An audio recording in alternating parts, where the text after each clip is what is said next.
Plastic ಮಾಲಿನ್ಯವನ್ನು ನಿಲ್ಲಿಸಿ ಅಂತ ಬೋರ್ಡ್ಗಳು ಸಾಕಷ್ಟು ಪಾರ್ಕ್ಗಳಲ್ಲಿ ನೀವು ನೋಡ್ತಾ ಇದ್ದೀರಾ. ಈ ಮಧ್ಯದಲ್ಲಿ ಪ್ರವಾಸಿಗರಿಗೆ ಒಂದು ಕಿವಿ ಮಾತನ್ನು ಹೇಳಲೇಬೇಕು. ಆದಷ್ಟು ನೀವು ಎಲ್ಲೇ ಪ್ರವಾಸವನ್ನು ಮಾಡ್ತೀರಿ ಅಥವಾ ಪಾರ್ಕ್ಗಳನ್ನು ಹೋಗ್ತೀರಿ, ಆದಷ್ಟು ಪ್ಲಾಸ್ಟಿಕ್ಕನ್ನು ಅಲ್ಲಲ್ಲಿ ಡಸ್ಟ್ಬಿನ್ಗಳಲ್ಲಿ ಇಟ್ಟಿರ್ತಾರೆ. ಆ ಡಸ್ಟ್ಬಿನಲ್ಲಿ ಹಾಕಿ ಅಲ್ಲಿ ಬರುವಂಥ ಪ್ರಾಣಿಗಳು ಅದು ತಿಂದಾಗ ಸಾಕಷ್ಟು ಅದರಿಂದ ಪ್ರಾಣಿಗಳಿಗೆ ತೊಂದರೆ ಆಗೋ ಕೂಡ ಸಾಧ್ಯತೆ ಇರುತ್ತೆ. ಈ ಅಪ್ಸರ್ಕೊಂಡ ಪಾರ್ಕ್ ಬಂದಾಗ ಪ್ಲಾಸ್ಟಿಕ್ ಮುಕ್ತ ಒಂದು ಅಪ್ಸರ್ಕೊಂಡ ಪಾರ್ಕ್ ಅಂತ ಹೇಳಿದರೆ ನಿಜಕ್ಕೂ ತಪ್ಪಾಗಲಾರ್ದು. ಆ ಡಸ್ಟ್ಬಿನಲ್ಲಿ ಸಾಧ್ಯವಾದಷ್ಟು ಪ್ಲಾಸ್ಟಿಕ್ಗಳನ್ನು, ಬಾಟಲ್ಗಳನ್ನು, ನೀರು ಬಾಟಲ್ಗಳನ್ನು, ಪೆಪ್ಸಿ ಬಾಟಲ್ಗಳನ್ನು ಅವುಗಳನ್ನು ಅದರಲ್ಲಿ ಹಾಕಿ ಈ ದಾರಿ ಮಧ್ಯದಲ್ಲಿ ಅಥವಾ ಈ ಕಾಡಿನ ಮಧ್ಯದಲ್ಲಿ ಹೊತ್ತಾಕೋದ್ರಿಂದ ಪ್ರಾಣಿಗಳು ಇವುಗಳನ್ನು ತಿಂದು ಕಡೆಗೆ ಸಂಕಷ್ಟಕ್ಕೆ ಈಡಾಗುವ ಸಾಧ್ಯತೆ ಕೂಡ ಇದೆ.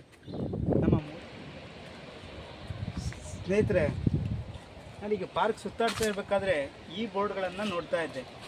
ಅದೊಂದು ಹಾಕಿದ್ದಾರೆ ನೋಡಿ, ಅವನಿಲ್ಲಿ ಅವಳಿಲ್ಲಿ ಪ್ಲಾಸ್ಟಿಕ್ ಬಿಸಾಕದಿರಿ ನಮ್ಮ ಮನೆಯಲ್ಲಿ. ಎಂಥ ಅದ್ಭುತ ಕಾನ್ಸೆಪ್ಟ್ ಇದು. ಅರಣ್ಯ ಇಲಾಖೆ ಹ್ಯಾಟ್ಸ್ ಆಫ್. ಒಂದು ಕಪ್ಪೆಗಳನ್ನು ಇಟ್ಕೊಂಡು ಜನರಿಗೆ ಒಂದು ಜನಜಾಗೃತಿಯನ್ನು ಮೂಡಿಸ್ತಾ ಇದ್ದಾರೆ ಪ್ಲಾಸ್ಟಿಕ್ ಬಗ್ಗೆ. ಮತ್ತೊಂದು ವಿಶೇಷತೆ ಅಂತ ಹೇಳಿದ್ರೆ, ಈ ಅಪ್ಸರ್ಕೊಂಡ ಮತ್ತು ಮುಗುಳಿ ಭಾಗದಲ್ಲಿ ಕಡಲ ಅಭಯಾರಣ್ಯ ಕೂಡ ಆಗ್ತಾ ಇದೆ. ಈ ಮೂಲಕ ನಾನು ಸರ್ಕಾರಕ್ಕೆ ಶ್ಲಾಘನೆಯನ್ನು ಸಲ್ಲಿಸಲೇಬೇಕು. ಈ ಕಾನ್ಸೆಪ್ಟ್ ನೋಡಿದಾಗ ನಮಗೊಂದು ಪಿಕ್ಚರ್ ನೆನಪಾಗ್ತಿದೆ. ಫಿಶ್ ಪಿಕ್ಚರ್ ನೋಡಿರ್ಬೋದು ನೀವು, ಕಾಶಿನಾಥ್ ಅವ್ರದ್ದು. ಅವನಿಲ್ಲಿ ಅವಳಿಲ್ಲಿ, ಮೇ ಬಿ ಅದೇ ಕಾನ್ಸೆಪ್ಟ್ ಇಟ್ಕೊಂಡು ಈ ರೀತಿ ಕಪ್ಪೆಗಳನ್ನು ತಗೊಂಡು